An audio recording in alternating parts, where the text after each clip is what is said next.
Hi guys, welcome to the Excel Study Point Institute. Hope सब मस्त चंगे भले होंगे, क्योंकि अगर चंगे भले होंगे तभी तो आप पढ़ाई करेंगे। सो आज का हमारा न्यू टॉपिक है that is poverty. Okay, and poverty means यहाँ पे किस चीज़ की बात हो रही है?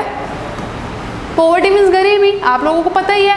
बट यहाँ हम गरीबी नॉर्मली नहीं कि भाई ये गरीब है, गरीब किस वजह से उनको गरीबी का जो क्राइटेरिया है मिला है, उस क्राइटेरिया के अंदर आते हैं, क्यों वो गरीब कहलाते हैं इन टर्म्स ऑफ इकोनॉमिक्स, हम आज ये पढ़ने वाले हैं। ओके, सो जनरली देखो, सबसे पहले किसी भी चीज़ को हम पढ़ते हैं तो हम स्टार्ट करते हैं डेफिनेशन से।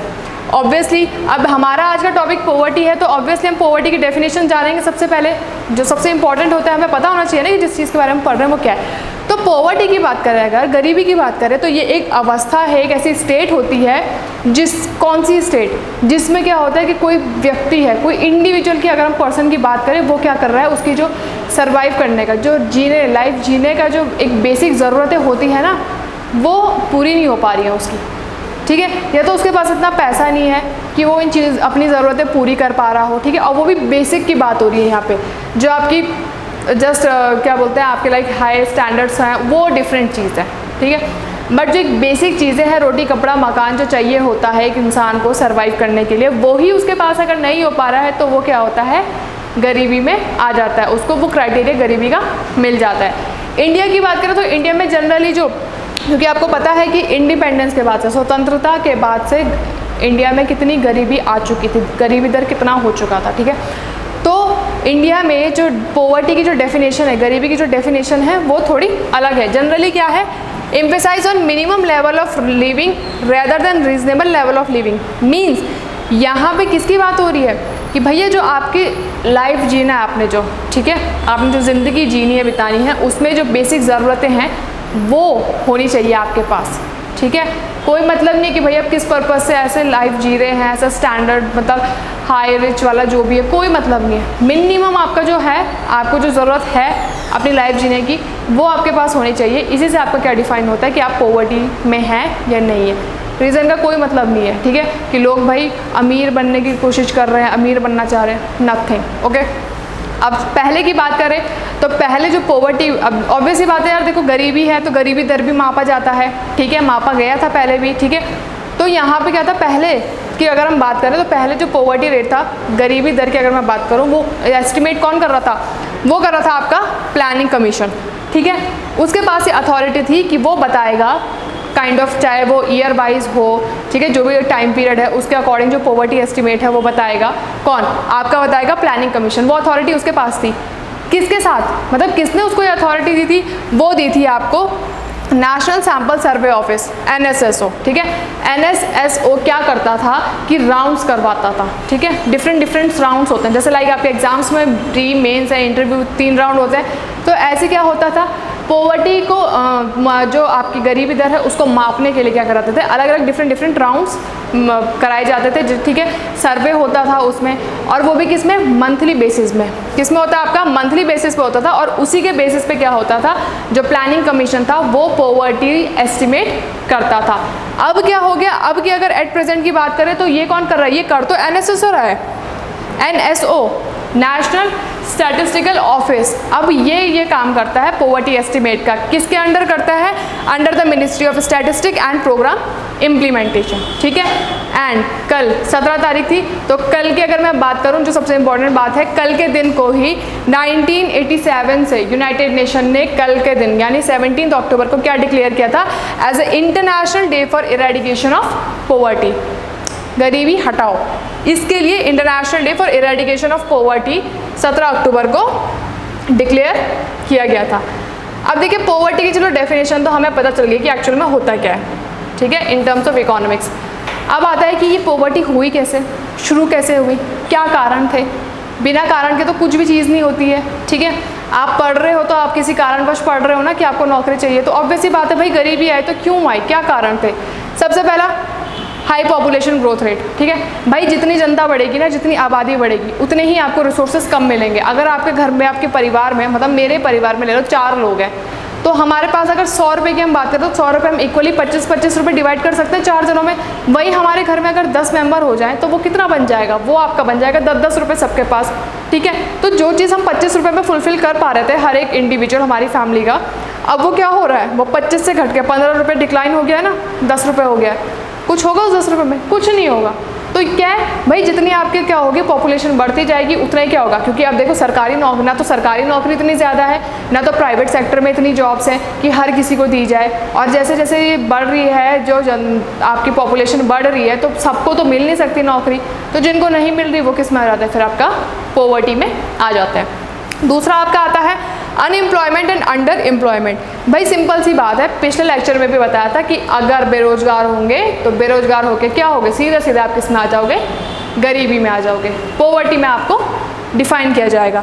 थर्ड आता है अर्बन रूरल डिवाइड। अब आपको पता है अर्बन रूरल, वैसे तो आपको पता ही होगा कि शहरी क्षेत्र हो गया आपका, और आपका क्या हो गया, पहाड़ी क्षेत्र जो बोलते हैं, ठीक है। इसमें क्या है, अर्बन रूरल डिवाइड का मतलब कि देखो आपको पता है शहरी क्षेत्र में आपका क्या होता है कि पता है भाई शहर वाला एरिया है, जॉब तो मिल ही जाएगी, तो वहाँ के लोगों को क्या करते हैं, कम गरीब समझते हैं। और जो आपके रूरल एरियाज़ होते हैं, जो पहाड़ी क्षेत्र होते हैं, वहाँ का क्या करते हैं, थोड़ा उनको ज़्यादा क्या करते हैं, मतलब माना जाता है कि वो लोग थोड़े गरीब है। क्यों? क्योंकि वहाँ पे जो जॉब हैं, जो नौकरियों के जो सोर्सेज हैं वो बहुत कम होते हैं। वहाँ जनरली लोग क्या होते हैं, अपने एग्रीकल्चर वगैरह पे ही डिपेंड रहते हैं, ठीक है। तो इसलिए क्या होता है, अर्बन रूरल डिवाइड की वजह से ये भी क्या है, एक रीज़न है पॉवर्टी होने का, या पॉवर्टी डिफाइन करने का। Disparities in income distribution and ownership of assets. भैया इनकम अगर अलग अलग डिस्ट्रीब्यूट होगी, मेरे को मिल रहा था, हम अगर 2 जने हैं, ठीक है, सेम पोस्ट पे है, मुझे 10,000 मिल रही है, उसको 15,000 मिल रही है, तो सीधी सी बात है ना, मैं गरीब हो गई हूँ, वो अमीर हो गया, मैं गरीब हो गई हूँ। तो जब इनकम ही अलग अलग बटेगी सब में, किसी को ज़्यादा किसी को कम, तो ये भी क्या है, जो बेचारे को कम मिल रही होगी, क्योंकि आपको पता है कि अगर प्राइवेट सेक्टर की बात करें तो प्राइवेट सेक्टर में जनरली क्या होता है, इनकम आपको किस बेसिस पे मिलती है, जितने दिन आप काम कर रहे हो। आपकी जितनी ज़्यादा छुट्टी करोगे उतनी आपकी क्या होती है, सैलरी रिड्यूस भी होती है, ठीक है। तो क्या है वो भी तो फिर क्या हो रहा है, पॉवर्टी में आ रहा है, गरीबी में ही तो आ रहा है। तो ये कुछ क्या थे आपके कारण थे जिन वजह से क्या हो रही है, इंडिया में गरीबी देखने को मिल रही है। Then next we have concept of poverty. अच्छा, अब पॉवर्टी को हमने डेफिनेशन वाइज तो समझ लिया, लेकिन अब हमें इसको और डीपली हम कैसे समझेंगे। तो इसको समझने के लिए 4 कंसेप्ट्स हैं हमारे पास, that is absolute poverty, situational poverty, generational poverty and relative poverty, जिसको अब मैं एक एक करके डिफाइन करने वाली हूँ। तो सबसे पहले हमारे पास आता है एब्सोल्यूट पॉवर्टी। एब्सोल्यूट पॉवर्टी की अगर मैं बात करूँ तो ये एक ऐसी कंडीशन है, ठीक है, एब्सोल्यूट पॉवर्टी एक ऐसी कंडीशन होती है जिसमें क्या होता है कि वही सेम पॉवर्टी की तरह कि आपकी जो बेसिक ज़रूरतें हैं आपको वो ही नहीं मिल पा रही, वो रिसोर्सेज ही नहीं मिल पा रहे हैं, आप अपनी बेसिक ज़रूरतें ही पूरी नहीं कर पा रहे हो, इसीलिए आप क्या हो, आप गरीब कहला रहे हो, ठीक है। एब्सोल्यूट मतलब तो हम बोलते हैं ना कि एब्सोल्युटली ऐसा ही है, तो वही है कि वो एक क्या है, एब्सोल्यूट पॉवर्टी आपका क्या हो गया कि हाँ भाई इसी वजह से आपका क्या हो रहा है कि आप गरीबी में काउंट किए जा रहे हो, ठीक है। अब देखो एब्सोल्यूट पॉवर्टी भी काउंट करनी पड़ती है, आप ऐसे ही नहीं बोल सकते हो कि हाँ भाई इतने लोग गरीब है, वो फाइंड करना पड़ता है, उसके लिए सर्वे होते हैं। लेकिन एब्सोल्यूट पॉवर्टी काउंट करने के लिए, उसको मेजर करने के लिए हमारे पास 2 टर्म्स है। सबसे पहला आपका आता है पॉवर्टी लाइन। अब पॉवर्टी लाइन की अगर मैं बात करूँ तो पॉवर्टी लाइन जो गरीबी रेखा है ये वो है, ये भी एक आपका मापने के लिए अलग मेजर, इसका मेथड भी अलग है। पॉवर्टी लाइन वो होती है कि मतलब अगर BPL से नीचे है, लाइक आपके पास BPL कार्ड है, पीला कार्ड, राशन का कार्ड, तो आप क्या पॉवर्टी लाइन से नीचे आते हैं, तो पॉवर्टी लाइन के थ्रू इसको मेजर किया जाता है, ठीक है। अगर पॉवर्टी लाइन की हम बात करें, देखो पॉवर्टी लाइन में जनरली क्या होता है कि इनकम की बेसिस पे आपका क्या किया जाता है, मापा जाता है, ठीक है। इनकम की बेसिस पे आप क्या करते हो, पॉवर्टी को मापते हो कि भैया अगर आपकी इनकम ज़्यादा है तो आप अमीर हो, लेकिन अगर आपकी इनकम कम है तो आप क्या हो, गरीब हो। एक लेवल बनाया रहता है। अगर एग्जाम्पल दूँ मैं, मान लो 10,000 है, ठीक है, 10,000 एक क्राइटेरिया बना दिया कि 10,000 रुपये से अगर ज़्यादा जो कमा रहा है वो अमीर है, और जो उससे कम कमा रहा है वो किस में आ जाएगा, आपका BPL, ठीक है, बिलो पॉवर्टी लाइन के अंदर आ जाएगा। तो यही है आपका पॉवर्टी लाइन की इनकम क्या करी रहती है, इसमें एक लिमिट बनाई रहती है कि भाई इससे कम अगर आप अर्न कर रहे हो, ठीक है, और आपके फैमिली में कितने मेंबर्स है, इस बेसिस पे आपका क्या होता है, पॉवर्टी लाइन के अंदर कुछ लोगों को रखा जाता है, okay. It can be represented in the terms of either per capita calorie intake और per capita consumption expenditure, okay। Poverty line देखो इनकम के बेसिस पे तो रखी जाती है कि आप पॉवर्टी लाइन से नीचे हो, BPL कार्ड जिनके बनते हैं लोगों के, ठीक है। दूसरा बेस क्या है कि आप कैसे BPL में आ रहे हो, आपकी जो कैलोरी, आप जो खाना खा रहे हो, ठीक है, आप कितनी कैलोरी उससे अर्न कर खा रहे हो, मतलब कंज्यूम कर रहे हो। ओके, इस बेसिस पे भी अगर मैं आपको बताऊं तो देखो, अर्बन एरियाज़ की बात करें, अगर शहरी क्षेत्र की बात करें तो वहाँ पे आपका है 2100 कैलोरी पर डे के हिसाब से, और वहीं अगर ग्रामीण क्षेत्र की मैं बात करूँ, रूरल एरियाज़ की, तो वहाँ आपका कितना आ जाता है 2400 कैलोरी पर डे। अब ये दोनों में इतना डिफरेंस क्यों है? शहर में कम है, पहाड़ों में ज़्यादा है, ऐसा क्यों? इसलिए क्यों पहले ये कम था, पहले दोनों अलग थे, पहले शहर में ज़्यादा था, पहाड़ी ग्रामीण एरिया में कम था, अब इसको उल्टा कर दिया, शहर में कम, पहाड़ों तो ग्रामीण क्षेत्र में ज़्यादा। क्यों? क्योंकि शहर के लोग कम काम करते हैं और जो ग्रामीण क्षेत्र के जो लोग होते हैं उनका काम ज़्यादा डिफ़िकल्ट होता है। भले वो सिर्फ खेती बाड़ी कर रहे हैं, लेकिन क्या है, अगर हम रूरल एरियाज़ की बात करें वहाँ इतनी फैसिलिटीज़ प्रोवाइड नहीं होती है, इसीलिए क्या कर रखा है, ग्रामीण क्षेत्रों को 2400 कैलोरीज का कर रखा है, और शहरी की अगर मैं बात करूँ अर्बन एरियाज़, तो वहाँ आपका कितना आता है 2100 कैलोरीज पर डे। ठीक है, अब देखिए वही बात आ गई ना, it may vary from one country to another. ठीक है, अब ये कंट्री टू कंट्री भी अलग अलग होता है, स्टेट टू स्टेट भी। अगर एरिया वाइज में बात करूं तो अर्बन से लेके आपका जो आपका क्या आता है, रूरल एरियाज़ आता है, उसमें भी तो डिफरेंट आ गया है। ठीक है, अर्बन में आपका कितना है 2100, रूरल में 2400। तो ऐसे आपका क्या है, स्टेट बाय स्टेट भी क्या होगा। अगर उत्तराखंड में कुछ अगर उत्तराखंड की लिमिट ये है 2100 2400, मानवास यूपी की कुछ और हो सकती है। ठीक है, वहीं अगर मैं महाराष्ट्र मुंबई की बात करूँ, वहाँ अलग होगा, आपका HP का, हिमाचल प्रदेश का अलग होगा। तो स्टेट बाय स्टेट भी अलग होता है, और अगर इंडिया में यही लिमिट है सब जगह, तो मे भी दूसरी कंट्री में कुछ और लिमिट हो सकती है कैलोरीज की। ओके, और अगर वर्ल्ड बैंक की बात बताऊं तो वर्ल्ड बैंक के अकॉर्डिंग क्या था, international poverty line is $1.90 per capita per day. World bank के हिसाब से क्या था कि पॉवर्टी लाइन की एक जो लिमिट बनाई थी, जैसे मैंने आपको इनकम के बेसिस पे बताया था, वो कितना था $1.90 पर कैपिटा पर डे। और अगर कोई व्यक्ति इस जो आपका ये लिमिट है $1.90 इससे कम अर्न कर रहा है, तो वो आपका सीधा सीधा किस में आ जाता है, पॉवर्टी लाइन के नीचे आ जाता है, दैट इज BPL के नीचे, BPL के अंडर आ जाता है। और ये किसके अकॉर्डिंग है, ये है आपका वर्ल्ड बैंक के अकॉर्डिंग। ओके, नेक्स्ट अगर हम बात करते हैं, नेक्स्ट हमारे पास आता है इसका सेकंड मेजर, कि भाई हम दूसरा कौन सा मेथड है जिससे हम क्या कर सकते हैं, एब्सोल्यूट पॉवर्टी मेजर कर सकते हैं, that is head count ratio, जिसे हम क्या कहते हैं, पॉवर्टी इंसिडेंस रेशियो भी कहते हैं। हेड काउंट रेशियो का मतलब क्या होता है कि परसेंटेज फाइंड किया जाता है इसमें, कि कितने लोग क्या है पॉवर्टी के अंदर आते हैं।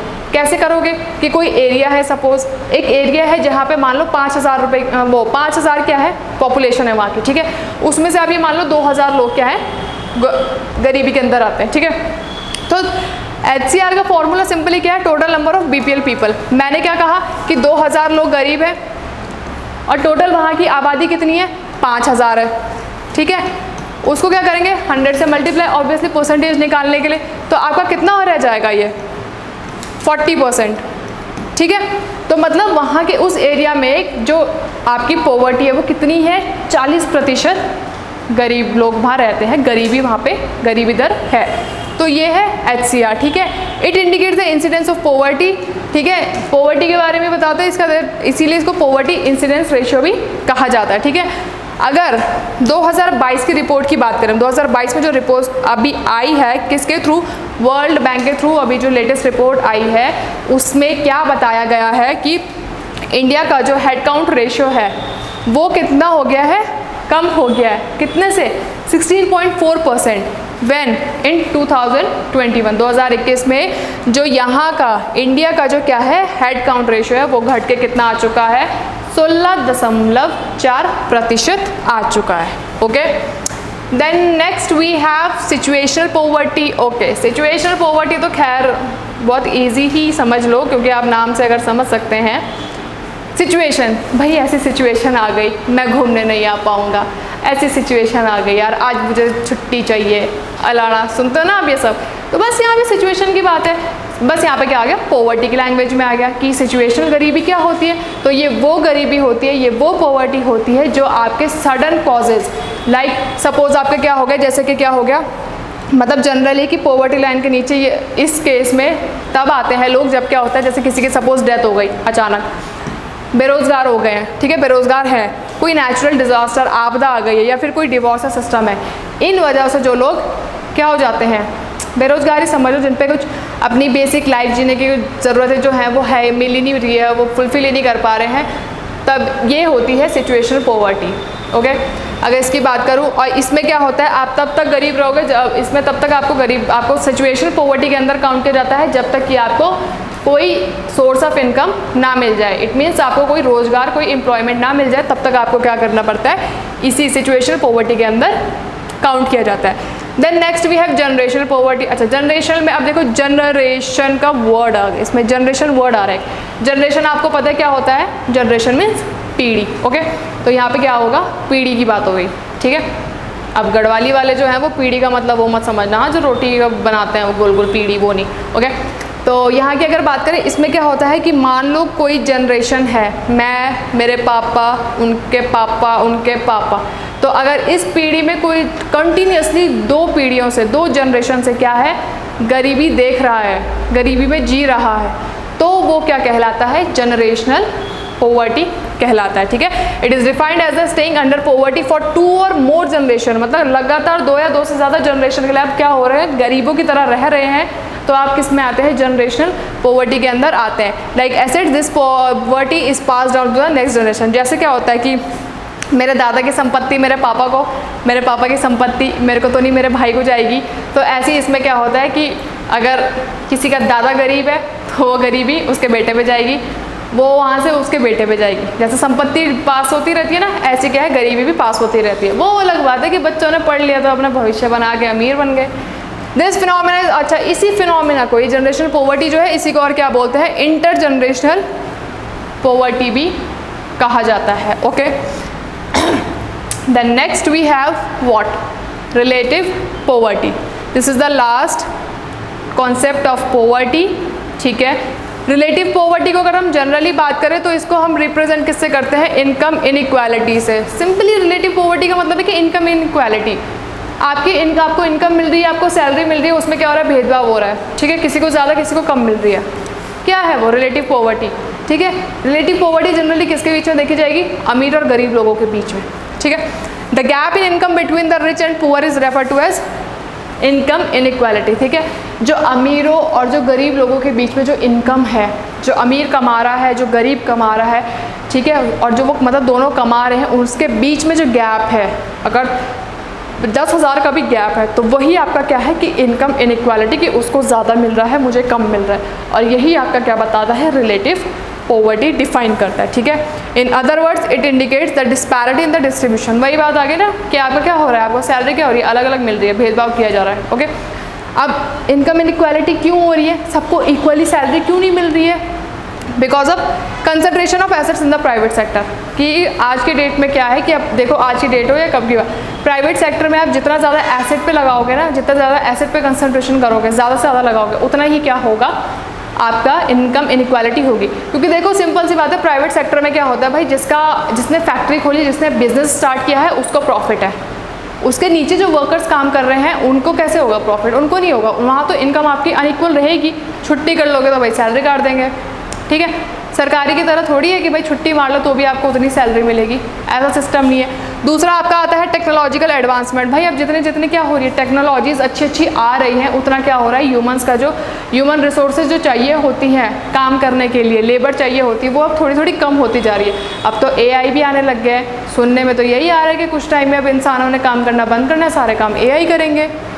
ठीक है, next we have globalisation and education disparities most important. देखिए भाई, पढ़ाई लिखाई करोगे अच्छा कमाओगे, गरीब नहीं कहलाओगे। पढ़ाई लिखाई नहीं करोगे तो कहाँ से कमाओगे, और गरीब ही रह जाओगे। सिंपल सी बात है, जिसको एजुकेशन मिल रही है वो तो अमीर बनता जाएगा, और जिसको नहीं मिल रही है वो बेचारा गरीब रहता ही जाएगा। Next we have high inflation in goods and services. ठीक है, आपका क्या हो रहा है, गुड्स और सर्विसेज में क्या होते जा रहे हैं, उनकी वैल्यूज बढ़ती जा रही है। ठीक है, उनके कॉस्ट बढ़ते जा रहे हैं, तो उससे भी आपका क्या हो रहा है, इनकम क्या होती है, अनइक्वली डिस्ट्रीब्यूट हो रही है। सो नेक्स्ट हम बात करते हैं various estimates of poverty in India. ठीक है, इंडिया में पॉवर्टी एस्टिमेट जो किया गया था, किसने किया था, किस समय में किया था, और क्या क्या चीज़ें, क्या मेथड्स अपनाए थे।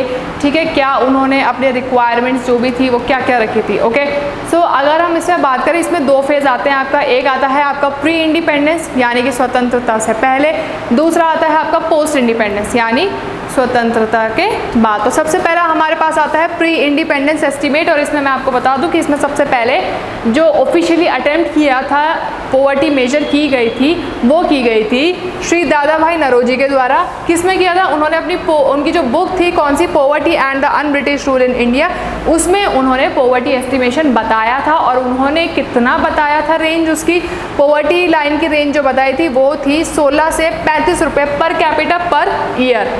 ठीक है, उन्होंने पॉवर्टी लाइन का जो एस्टिमेशन किया था, जो बताई थी कि भाई उस टाइम पे क्योंकि 16 रुपये और 35 रुपये भी बहुत होता था।